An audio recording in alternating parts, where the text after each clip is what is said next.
My name is Jessica Kordell, and I am an animal keeper for the carnivore team at Smithsonian's National Zoo and Conservation Biology Institute.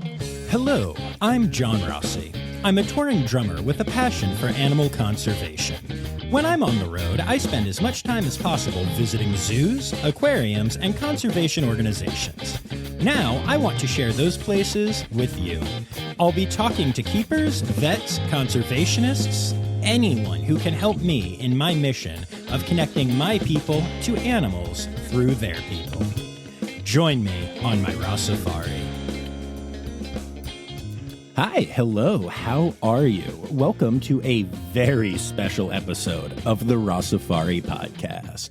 So, normally I fill this area with lots of stuff about where you can find me on the socials and things like that, but I want to get right to it this week, and there is a reason why. This is a truly very special episode. I'm very excited to be just a part of what you're going to be hearing here. But yeah, you're going to be hearing from Jessica Kordell, who is at the Smithsonian's National Zoo and Conservation Biology Institute. And one of the things that Jessica does is take care of red pandas. And it turns out that the zoo has a very special announcement that they wanted me to help them make. And so without further ado, let's get to this interview, and then I'll talk to y'all a little more afterwards. Enjoy.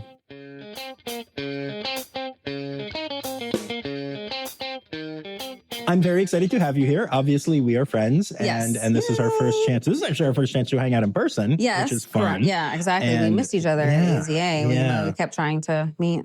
AZA is such a journey.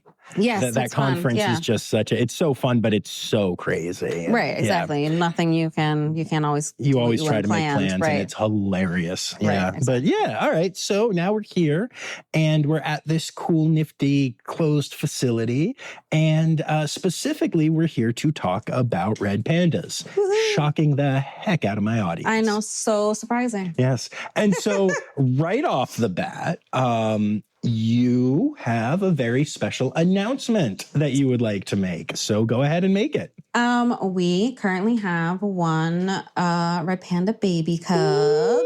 So at this point, I have not gotten my hands on it because she's a first-time mom.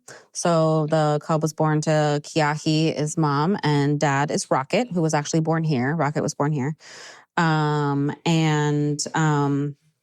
So yeah, he's a first-time mom, and we're kind of playing it safe. She actually gave birth to 2 cubs, and we did lose one after the first couple of days, but she's doing great and being a great mom to this one.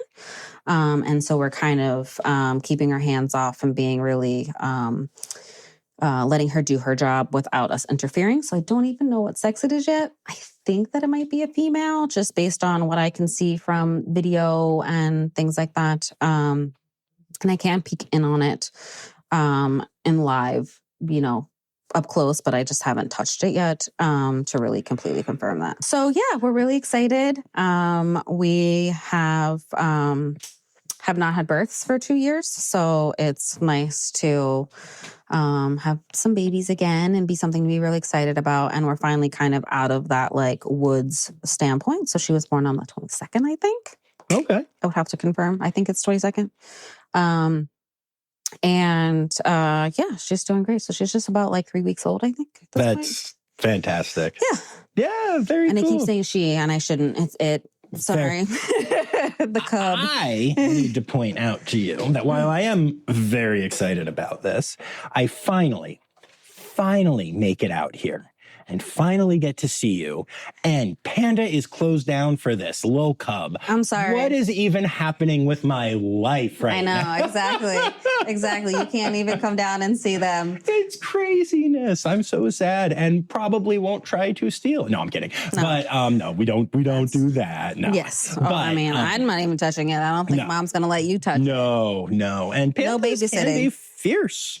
Oh yeah, they can be nasty, especially when it comes to moms and cubs. Yeah. So they can be pretty nasty. Yeah. So tell me about the parents a little bit.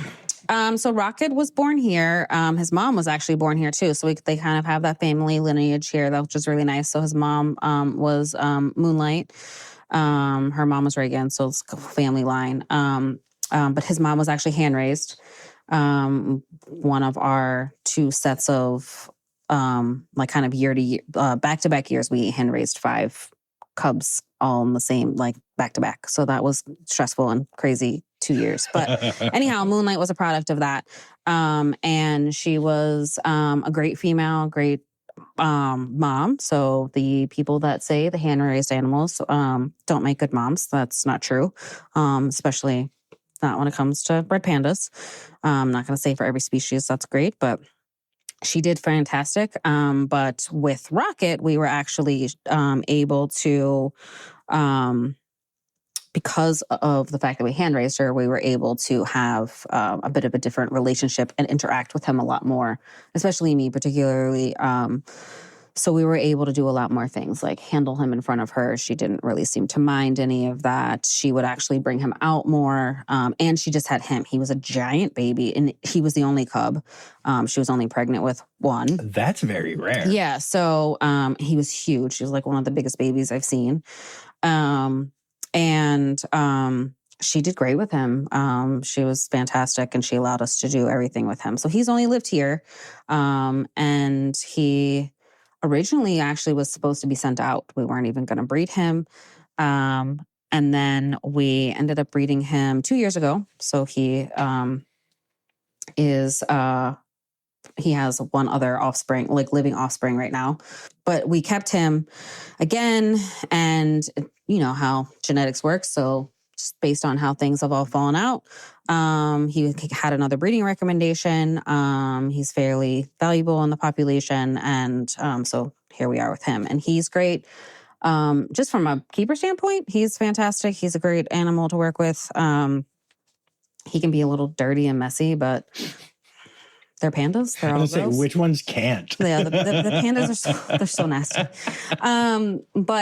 So he came to us. The mom, the dam, and she came to us. I guess last year sometime. I think early last year, or was it last? I don't know. Anyhow, we got her about a year ago, or a little over a year ago, and they were a breeding pair. So we paired them together. They actually really didn't like. They were the pair that I was like, oh, they don't really like each other. I don't know if this is really actually gonna like be a thing type of thing.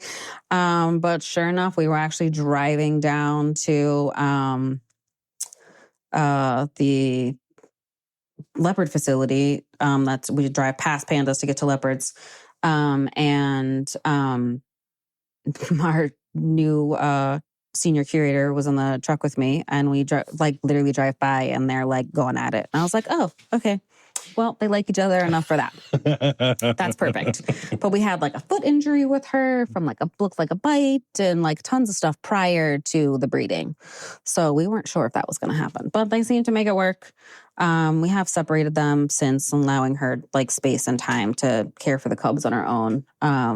We don't always do that here. But for this case, we did. Part of it was also so we could give him access to outside, where she could stay inside with air conditioned if we wanted, just so she could keep the cubs inside. But if he wanted to go outside, he could. But right now it's been so hot.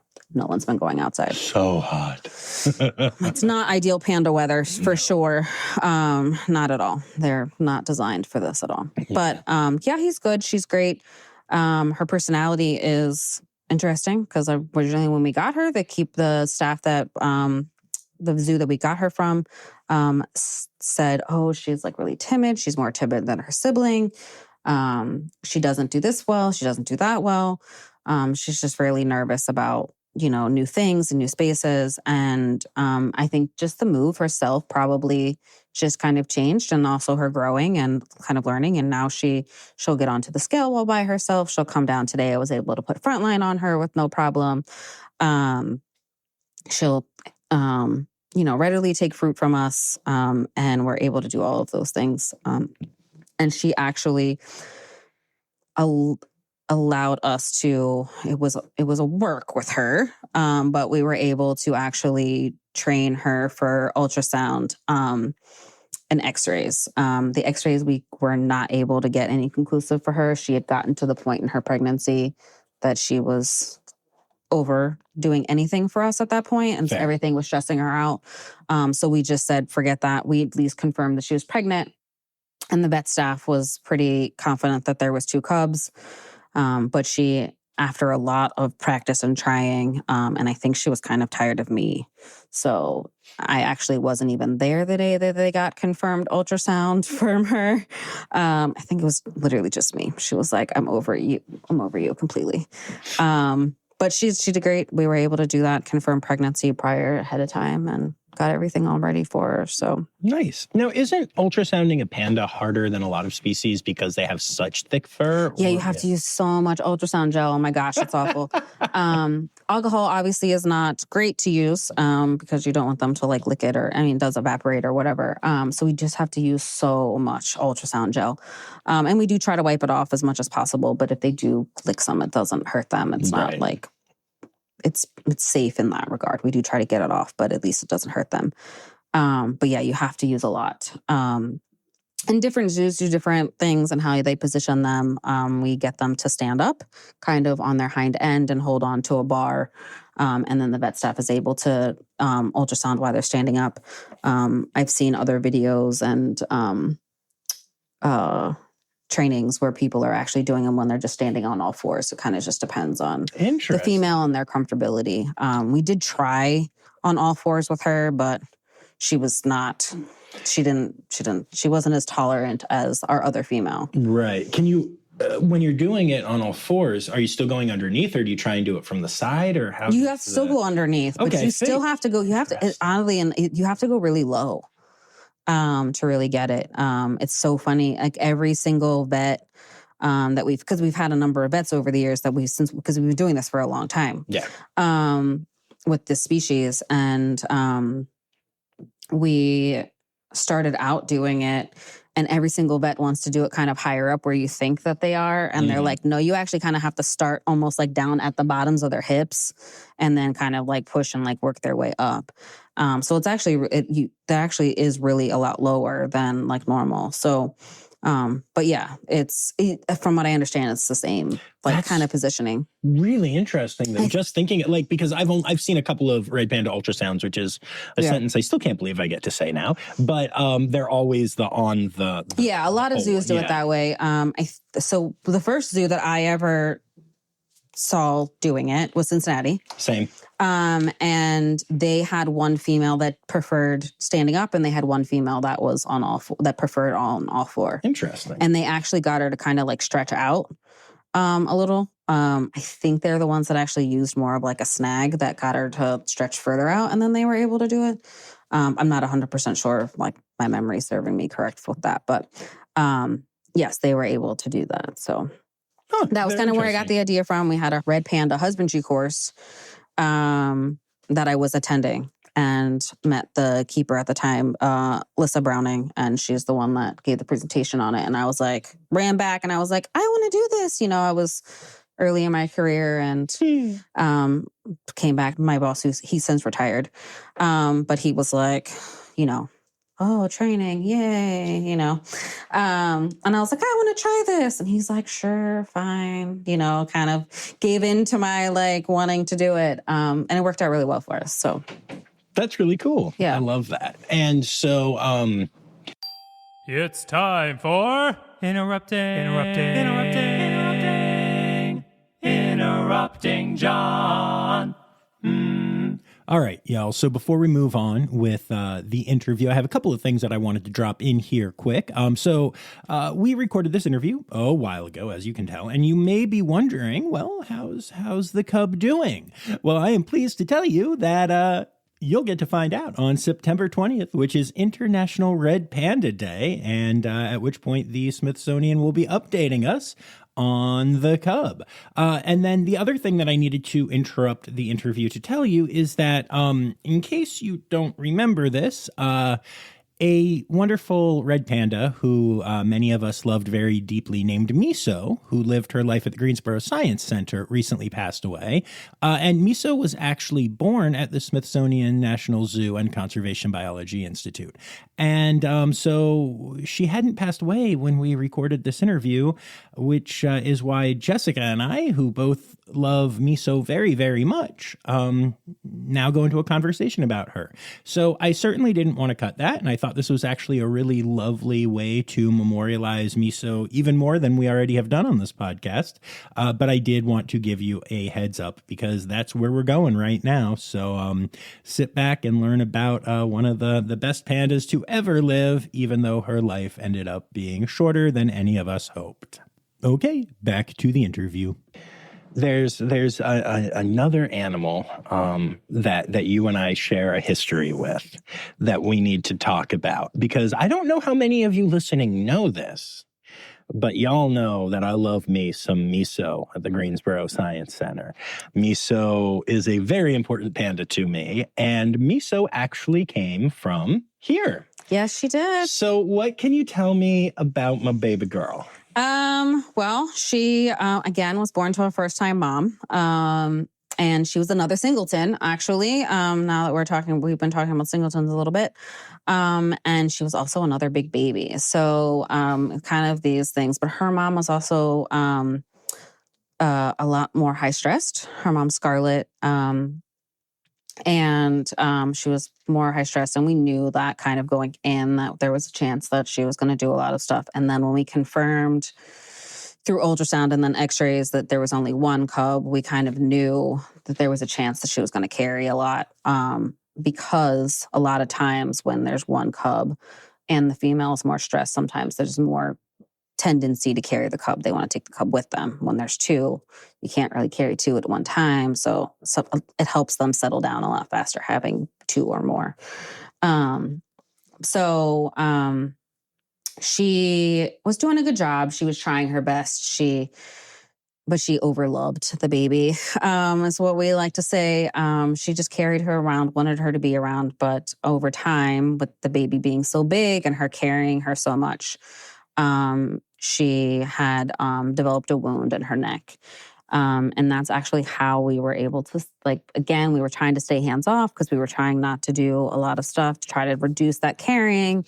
But I could actually see it on camera that there was something going on underneath the baby's neck. She was obsessively grooming the underneath of the baby's neck. So she was still even trying to take care of the wound like she's supposed to as a mom.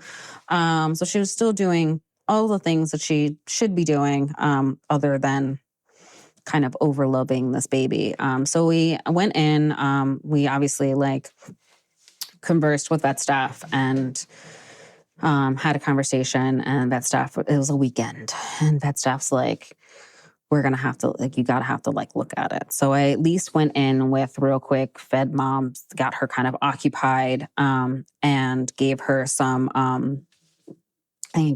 fruit and some bamboo, went in and took a video just quick underneath the baby. Didn't even take it out of the den, just took video with my phone, and you could see the wound was pretty decent. So we actually ended up, vet staff came in, we did everything. And we ended up having to pull her to hand her.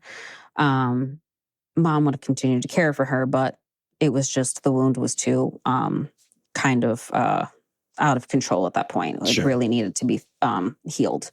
So, we pulled her. We started the hand wringing process. Our vet staff did an amazing job with working to get her wound kind of closed up. It was pretty gnarly and nasty, and we weren't sure what was going to happen, but they did a great job. It was daily cleanings and treatment and, kind of a couple of different, kind of mini surgeries just to kind of change how it was all, because they needed to leave some of it open for drainage and some of that stuff. So it was pretty gross. But the poor thing, she was strong and she fought through it. So she was able to kind of completely heal. And then we, since she was by herself, We couldn't put her back with mom. So there was too much. At that point, she was already away from mom for too long, but there was too much of a risk to put her back because being able to like reopen that. And so we were just like, she can't be hand raised by herself. So Greensboro was gracious enough to, they were already hand raising to Steinens, actually. And so that was also really cool. Like the idea of the two different species to grow up together and be hand raised together. And I think Greensboro's done a good job with being able to display the kind of them next to each other, which I think is pretty cool. Not a lot of zoos have both. Yeah. So I think that was a good, just for the species in general, like a good teaching aspect for them. And then, Miso is just amazing and has become an incredible social media star. And she, partly thanks to you, because you post her all the time. A little bit. Greensboro does a great job about like posting her too. Yeah. But yeah, we didn't name her. They named her. I was just, again, I'm not, it's been several years, several cubs. You kind of run out of baby names at some point. And if you're going to send the animal out, sometimes it gives the other zoo the opportunity to name an animal if you're not going to keep them anyway. Right. So we already knew that she was going to get sent out. So we allowed them to go ahead and name her. So yeah, she's pretty already holds a little special place in my heart, obviously, for certain, several reasons.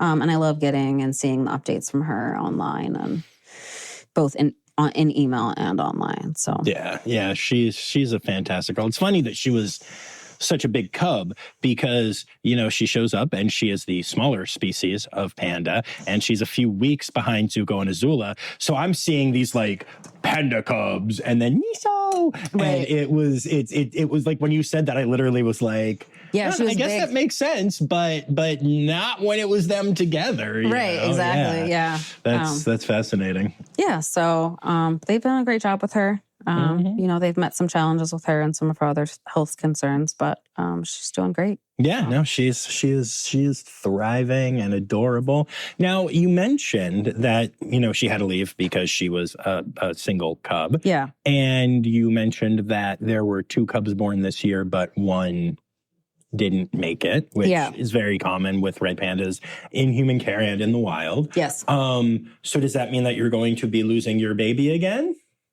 No, so Miso had to go because she was being hand raised, so she needed to be socialized. So it was the hand raised. So it was the hand raised. The mom and daughter can stay together. Assuming it's a daughter. Mom and baby can stay together, right?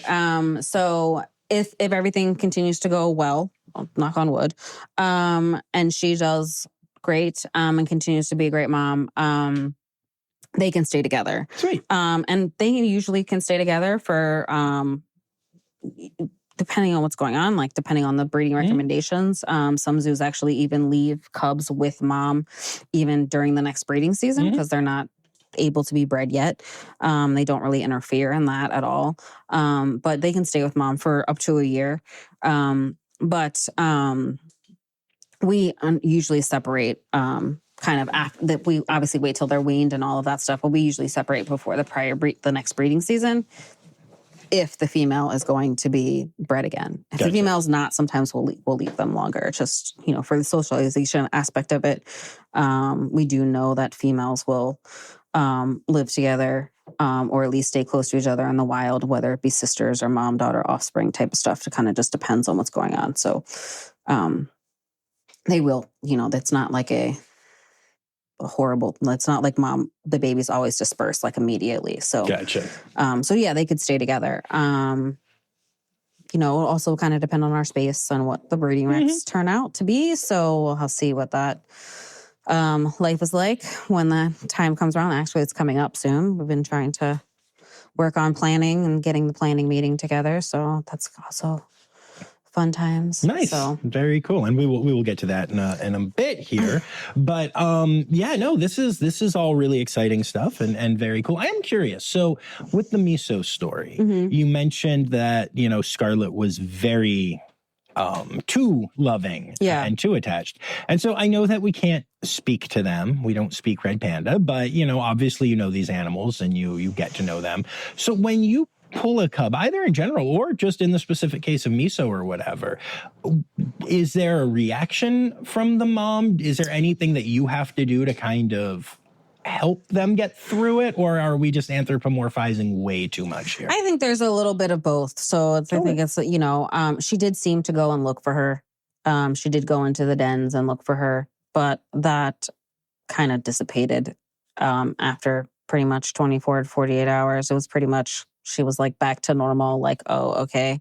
And in the wild, that would make sense, right? So if your baby gets consumed, your baby, dies from this or from that, it's not within your best health interest to keep pining over your baby, the loss of your baby, especially for something like a red panda. It's not, they just don't have the luxury of that, just in general. So nature has kind of, once that like motherly stuff kind of wears off, that behavior goes away. But like, she did go look for it.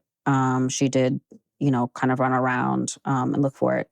She did react when we had, like I mentioned, we had 2 other cubs from a different mom that time. And if those cubs like started crying, like when we were doing like cub exams and stuff like that in an adjacent building, and if she could hear that, she did react to that. But we've also seen moms, like females, react to that even when they didn't have babies that year. Interesting. Or didn't have babies even before. So I think that's just an innate behavior for them, which makes sense, especially for a female. Like their innate behavior is to be like, oh my gosh, where's the baby that I need to like help? So, we don't know. Again, well, she didn't tell me, oh my gosh, I miss my baby. So we don't know, but she did have some reaction to those babies, like kind of squealing during their exams, right. So that we could visibly see. Interesting that's really common though, like with moms and even ones that aren't active moms. And stuff. When that's we really had, cool. We've had years past where we've had them be able to hear like a baby screech, even if like mom is like, so we've had it, we bring them up top to the leopard facility. Now we have 2 designated buildings in our clouded leopard facility that they stay in for the summer because of the heat, obviously. Sure. So air conditioning, whatever. But prior to doing that, we actually had them down at our Red Panda facility. And if one mom was carrying a cub around and another female, who even females that had not given birth or hadn't given birth that year, were around, and the baby was just squealing because mom was carrying it around maybe too much or something, they would react. And it was like, they're right here. So it's just an innate behavior that they have, which makes sense. But yeah, it is interesting to see. You're like, oh my goodness, you don't have a baby. Please stop freaking out. Oh, that's very interesting. So the other thing that we definitely need to talk about is that you mentioned some planning meetings coming up. Yes. Because you're not just here, but you are, it's through being here, but it's also you are. I am now the Red Panda stud bookkeeper for the North American SSP animals. Yeah. And obviously we have other people that are part of not just North America, but part of our SSP, like kind of region. So now you're the person that I need to bug to get the pandas where I want them to be. Yeah, exactly. Yes. Yeah, maybe. Because I feel like my wishes are probably slightly more important than the genetics. No? Yeah, maybe. Yeah, a little bit. Just a little bit. Well, you have to argue with Sarah about some of that Oh, stuff, yeah. So. Sarah's trouble. So we love Sarah Glass on this podcast. So tell me what made you decide to go for that? Just quick background. I've been Smithsonian and taking care of red pandas since 2007. Wow, it's forever. So a long time. I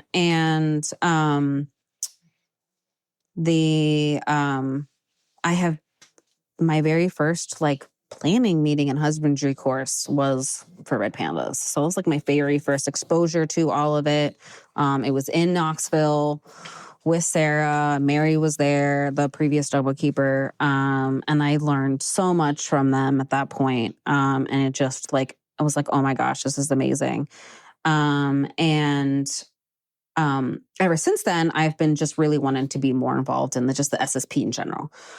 So I did as much as I could to possibly go and help when I could. I wanted to try to go as much as possible. And I slowly became more and more involved. Instead of just attending the husbandry courses, I started like giving presentations at them and then leading them. That was actually the reason I got to go to my first AZA, because I was actually helped lead historically. The SSP has given a kind of every other year husbandry course for keepers. And then the opposite years of that, it was a kind of overview husbandry for managers at the AZA meeting.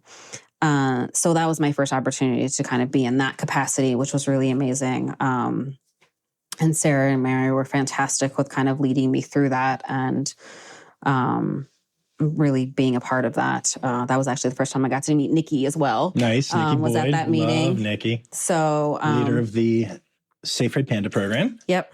So that was my first opportunity meeting Nikki too. So anyhow, just kind of like over time, and I just never thought this opportunity was going to come up, right? Because Mary loves red pandas, and Mary Knoll, she's the registrar at Cincinnati Zoo, and has just been with red pandas for so long. So I was just like, oh, she's never going to like give this up until she retires. So I was like, this is never going to come up.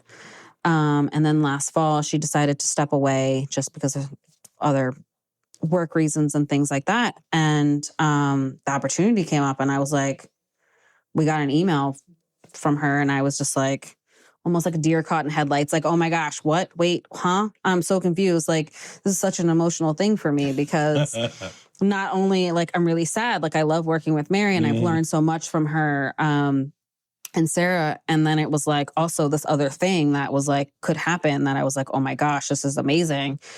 Could I step into this role? So, and we have a lot of changes happening here at work. So it's just like, oh my gosh, all this stuff is happening all at once. And so they finally put out the application for it. I applied, and then it took forever to find out.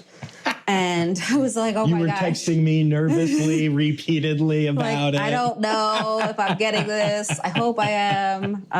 Sarah put in a good word for me, and she was saying that she, like, you can have people like put in like good words for it. And in between that, I had also been more of a behavioral and research liaison for the SSP. So for people that don't know, I don't even know if I think I've told you this, but I have my master's in environmental science and policy, but my project was on red pandas. So my master's project was on red pandas and reproduction and kind of what they do about that. To see if we could determine pregnancy, to see if we could see the important hormones of when they actually display their delayed implantation, if we can see that, if we could see determine if they're pregnant or when they're going to give birth, to see like when that happens. So anyhow, I'd gone through all of that. So Sarah and Mary had asked me to like kind of be an assistant with that, along with Dr. Erin Curry at Cincinnati. Love Erin so much. Yes, Erin's awesome. So her and I kind of, because there was two different subspecies at that point, and where we both did similar projects, not exactly the same, but our projects were similar on both subspecies.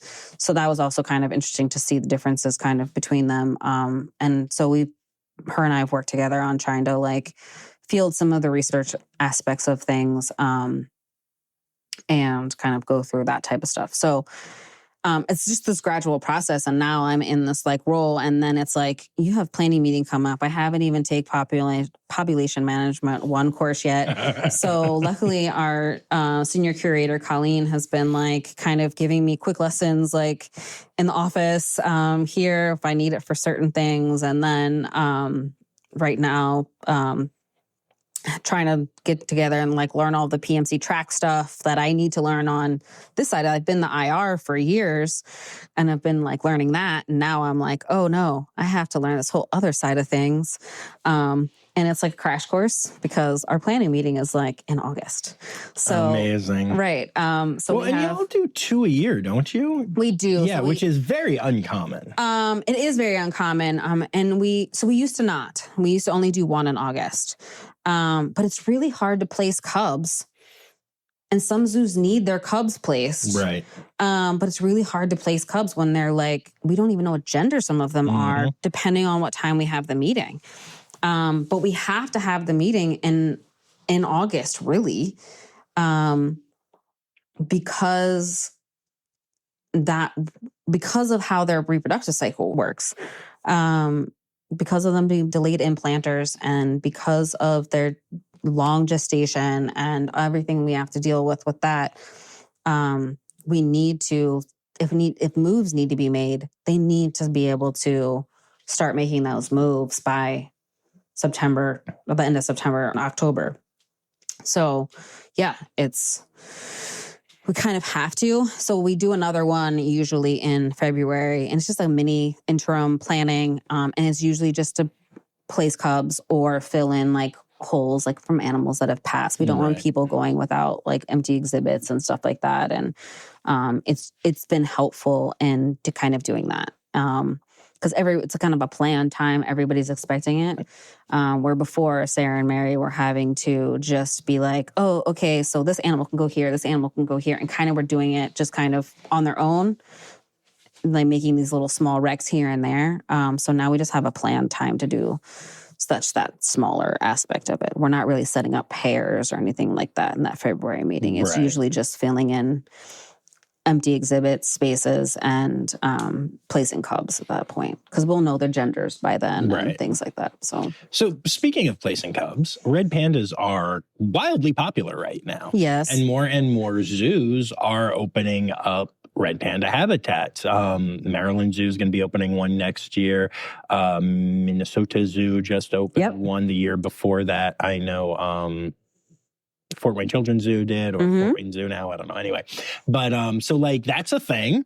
Yeah. And so how do you account for new facilities wanting pandas when other places also want pandas and have pandas? And how does that fall into all of this? Well, we the SSP has been great at actually making a like, hey, you want to open a new exhibit for red pandas, here's what you need to do. Or this, you want to bring red pandas to your facility, like if you don't have them before, here's what you need to do. And it's been a nice just document you can like send to people for just like the basics of it.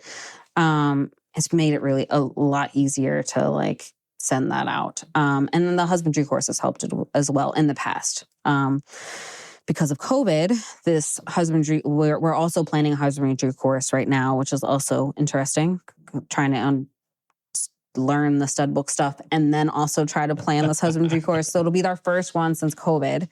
And so that will be interesting. Hopefully it's actually going to be hosted at it's normally it has been at Knoxville a lot of the time. So it's not going to be there this year. I will not announce that for them. I'll let them announce that. But you'll have to text me though. I need to. I will let you know. I need to know. I might need to come cover it. So we're hoping to have that and later in the fall. So that's kind of, we haven't exactly pinned down dates and stuff like that yet. So, but yeah, trying to like do all of that planning. But normally, we give that information also there, or AZA, we have that document ready. So at the AZA that you and I kept missing each other at, the last was like, gosh, not 4 years ago. When was that? I think 3 years ago. Yeah. Something like that. The Maryland Zoo director actually was like, hey, BT Dub, while you're here for Zoo Day. Right, exactly. I think we were actually sitting next to each other on like the bus on the way to Zoo Day. I think that's what it was. So we were talking about some stuff and I was like, just shoot us an email if you need anything, like have any questions. But, he'd already gotten the information from Sarah and, things like that. So it's like great. It's just a very helpful stuff. But really, a lot of the zoos are also, so we have actually the SSP has a management committee. So it's not just me and Sarah. Now, we have a whole group of people from different zoos that are helping with that are fantastic and have a ton of red panda experience, especially with the two subspecies being different. It's nice to kind of have it equal on each side of who's has what. Melissa Wade, she has stepped into the secretary position that I was holding on the management committee since I've gotten the studbook keeper. And then there's Paul from Cincinnati and Cinnamon from now St. Louis. Laura from Columbus. She's doing a lot of our education stuff. Gosh, I'm going to miss people I know. Lacey, gosh, I can't think of where she's from. That's horrible. It happens. They all run together. Yes, they do. I have the same issue when I'm, especially with the safe committee and stuff. I'm like, they'll be like, so at our zoo, and I'm like, which one is that again? I know you, but there's a lot of people. Anyhow, we have a great committee, and it's fantastic, and it's really helpful to like have all of that. So, we have this like really large cohort. So not only can people go to just Sarah and I, they can go to everybody. So it's really nice. And the way we've been managing things has been helpful. So every like zoo kind of has their own like liaison that's off of the committee that they can reach out to. So it's not like 100 zoos are contacting Sarah. They kind of have somebody to go to other than that, which is nice. So that is nice because people used to be 100 zoos would reach out to Sarah. I'm well aware of that. Yeah. Yes. Yeah. Okay. Well, very cool. We are running out of time. Oh, darn it. But there are two things. We'll have more to talk about down the road, I'm sure. Oh, yes. But there are two things that we always ask at the end, which the first one is, what is a conservation organization you'd like to give a shout out to? I mean, Red Panda Network and Red Panda Safe. Weird. Didn't see that one coming at all.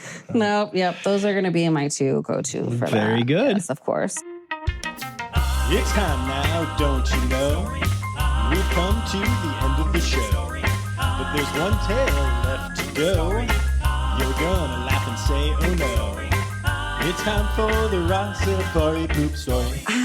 I've been thinking, I'm like racking my brain, and I was like talking to my like teammates, and I'm like, what the heck am I gonna say? And I'm like, the red pandas are so just like, everybody says they're so gross, and we talk about it a lot in our team, and they're just actually really dirty. Yeah. They're one of the dirtiest species that I work with. People are like, oh, maned wolf poop stinks so badly. And I'm like, yeah, but they, for the most part, aren't as gross as pandas. They will pee and poop in their food. It's very disgusting. I have no idea why they do that. They will scent mark their bowl, scent mark their water bowl, scent mark their food bowl. It's very disgusting. But one of the most fun things, we don't feed the biscuit out anymore, but we used to feed the Marion biscuits, the red ones. Little red ones, yes. Yeah. And their poop sometimes would actually come out looking like a stoplight or like Christmas colors because their poop actually doesn't like mix, like the, like obviously to be gross, but not to be gross. Like when most poop comes out, it's all mixed together in the same color, but like for them, when they actually like eat it, it like comes out kind of almost in that like order. So if their biscuit poop is red because the biscuits were red, dyed red, but the bamboo was green. So they're like some logs would come out and they would be like connected, but in the middle, it would be a different, like halfway down the different color. So it's definitely one of the things that we talk about all of the time, but one of our research colleagues that we used to actually, she actually is Sarah Putman, that has since passed. Unfortunately, we lost her. But she did a book through Smithsonian on the poop sleuth. But she used to play a poop game when we used to be open to the public one time a year. I remember. And she made a poop game, and she was like, you have to get me a piece of the poop that is like half red and half green. And so floating around somewhere. We have like a freeze-dried plastic box of Red Panda poop that is half green and half red from the biscuits. Yeah, Amazing. So. But in general, they're just nasty. They're just gross. I love them, but they are so gross. They're very dirty. Yep. No, absolutely. Thank you so much for taking the time for doing this. And for informing me that I should probably see a doctor because my poop is all kind of colors. Yeah, is it? Yeah.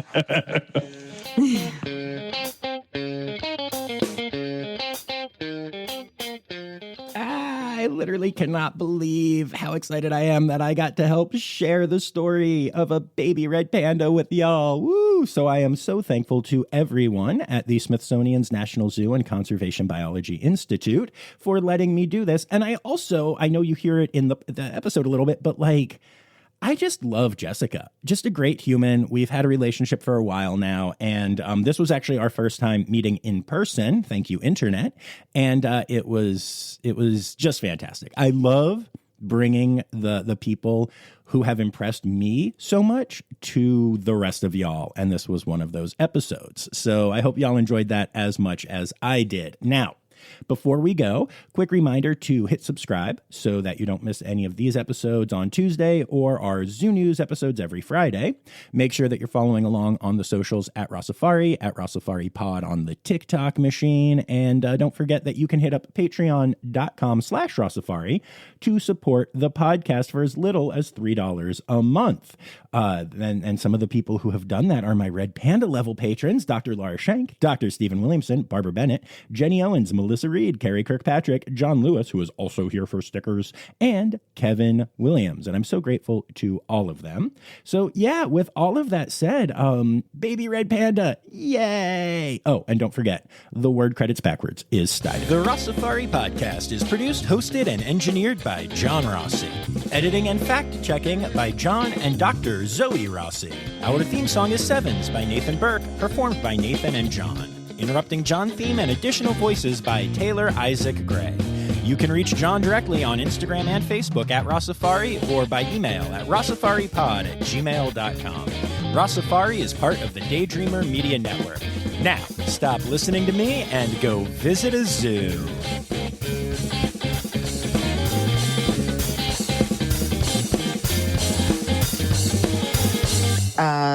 The Smithsonian's Conservation Biology Institute. But do you want me to say, yes? Smithsonian's National Zoo. Right, exactly. So Smithsonian's National Zoo. Oh God, why? I like... Yeah, and conservation biology. You are also not the first person who's had this problem. I am horrible about this. No, I mean, awful. This has been a thing. I think you are 3 or 4. Yeah. Right? Yeah, 3 or 4. Yeah. So Smithsonian's National Zoo and I'm just releasing all of this. This is the whole episode. Great, exactly. You should totally use it. Smithsonian's National Zoo and Conservation Biology Institute. See, I just need to chill out. All right, and that is all the time we have for today's interview. Right, exactly.